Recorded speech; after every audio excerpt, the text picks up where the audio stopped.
आपने अंग्रेजी के नॉवेल्स पढ़े होंगे, अक्सर वो समाप्त कैसे होते हैं?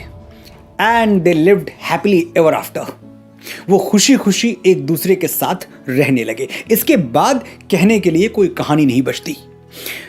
वाल्मीकि रामायण के युद्ध कांड का 128वां सर्ग कहता है, श्री राम राजा बन गए, विभीषण लंका चले गए, सुग्रीव किष्किंधा लौट गए, भरत सेनापति नियुक्त हो गए और इसके बाद श्लोक संख्या 95 से लेकर 106 तक हैप्पीली एवर आफ्टर का वर्णन है। कैसे श्री राम और सीता साथ रहते हुए खुशी खुशी अयोध्या पर राज करने लगे।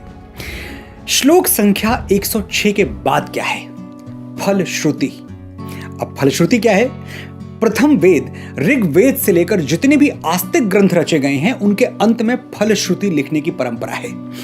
फलश्रुति यानी सुनने का फल। ये कथा सुनने और सुनाने का क्या शुभ फल होगा। हनुमान चालीसा की फलश्रुति आपको जरूर याद होगी।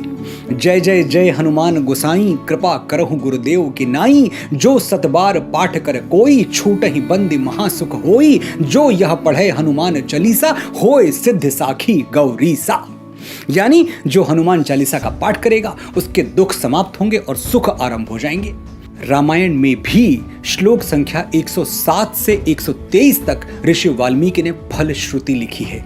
यानी औपचारिक रूप से रामायण की कथा समाप्त हुई, कुछ और लिखने के लिए शेष नहीं रहा। युद्ध कांड अंतिम सर्ग का 119वां श्लोक सुनिए। रामायण मिदम कृत्सनम श्रवणतः पठतः सदा, प्रीयते सततम रामः सहि विष्णु सनातनः। कृत्सतम रामायणम यानी यही संपूर्ण रामायण है। यह आधा तिहाई नहीं है, संपूर्ण है, कंप्लीट, फुल स्टॉप, इति।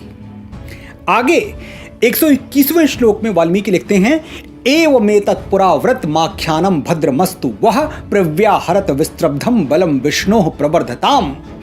यानी ये इतिहास संपन्न हुआ, इसे ऐसे ही गाया जाए और इसे पढ़ने और गाने वालों का कल्याण हो। ऐसा लिखकर वाल्मीकि राम की कथा को पूर्ण घोषित कर देते हैं। जब कथा पूर्ण हो गई तो फिर अचानक उत्तर रामायण कहां से आ गया? साफ जाहिर है कि उत्तर कांड बाद में जोड़ा गया और वो पूरी तरह काल्पनिक है। ऐसा क्यों किया गया मैं नहीं जानता, लेकिन इसमें राम और सनातन के विरुद्ध षड्यंत्र की गंध तो आती है।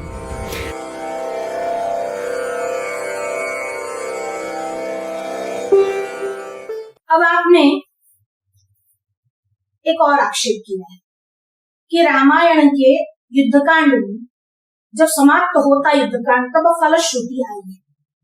और आपने जो आरंभ किया उस बात का इस प्रकार से किया कि आप देखते हैं जब नॉवेल पढ़ते हैं तब एंड में जब नॉवेल समाप्त होती है तो ये आता है कि they lived happily ever after. अब हम आपको ये पूछते हैं, क्या रामायण नॉवेल है? क्या रामायण कोई उपन्यास है? अगर उपन्यास है, अगर कोई मूवी है और आपको उसको हैप्पी एंडिंग देना है तो अलग बात है, पर ये कोई नॉवेल नहीं है, ये कोई उपन्यास नहीं है। रामायण और महाभारत दोनों इतिहास है। लोगों को खुश करने के लिए या अपने मन को बहलाने के लिए या एंटरटेनमेंट के लिए ये रामायण नहीं लिखी गई। रामायण इतिहास का वर्णन करता है। इतिहास किसको कहते हैं? इति यानी ऐसा, ही मतलब हा मतलब ही और अस मतलब था, ऐसा ही था। उसमें अगर एंड करो हो तो करो ही रखने का है, अगर उसमें एंड हैप्पी एंडिंग हो तो वो हैप्पी एंडिंग ही रखने का है। आपकी बुद्धि चलाकर या लोगों को केवल खुश करने के लिए उसको हैप्पी एंडिंग बनाना नहीं है। फिर आपने ये आर्ग्यूमेंट किया है कि फलश्रुति जो है वह बाद में ही आती है और आपने उसके लिए हनुमान चालीसा का उदाहरण दिया है। हम उसी हनुमान चालीसा का उदाहरण देते हुए कहते हैं, हनुमान चालीसा में जो सबसे पहला मंगलाचरण किया, क्या किया? श्री गुरु चरण सरोज रज निज मन मुकुर सुधारी, बरनऊ रघुबर बिमल जस जो दायक फलचारी। जो दायक फलचारी यानी जो 4 फलों को देने वाला है। यहाँ पर फलश्रुति पहले भी लिख दी और आप जो युद्धकांड की फलश्रुति गिनवाते हैं, यानी जो आप युद्धकांड की फलश्रुति बताते हैं वो तो हर एक कांड में कहीं न कहीं आया है। जब कांड समाप्त होता है तब वह कांड की फलश्रुति आती ही है। अरे आपने कभी रामचरितमानस पढ़ी हो तो आपको पता होना चाहिए, जब कांड शुरू होता है इतना लंबा मंगलाचरण करने के बाद भी तुलसीदास जी ने हर सोपान के आरंभ में, हर कांड के आरंभ में मंगलाचरण किया और हर कांड के अंत में फलश्रुति लिखी है। अब मंगलाचरण कब कब होता है, पर देखिए आपका विषय नहीं, आप संस्कृत कहाँ जानते हैं और ना ही आपने संस्कृत की किताबें पढ़ी है।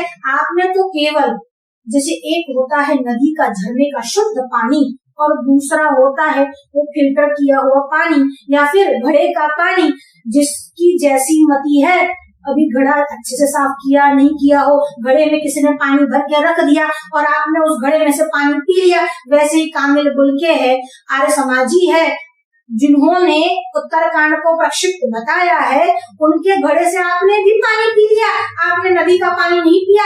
इसीलिए नहीं जानते कि मूल रामायण में क्या आया है, शास्त्र में आया क्या है और शास्त्र की रीत पद्धति कैसी है। अरे भागवत जी की बात हम आपको बताए, भागवत जी में भी एक बार नहीं, दो बार नहीं, 3 बार मंगलाचरण आए हैं।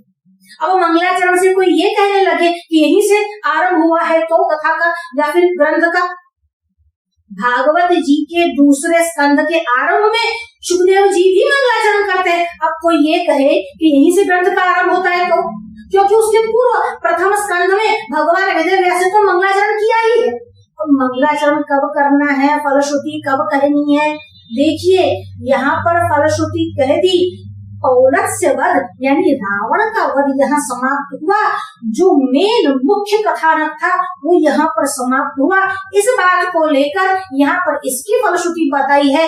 आप उत्तरकांड भी एक बार खोल लेते, पूरा तो न पढ़ते आपके पास समय नहीं है, उसके अंत के पत्ते ही पन्ने ही देख लेते, उसमें भी फलश्रुति आई।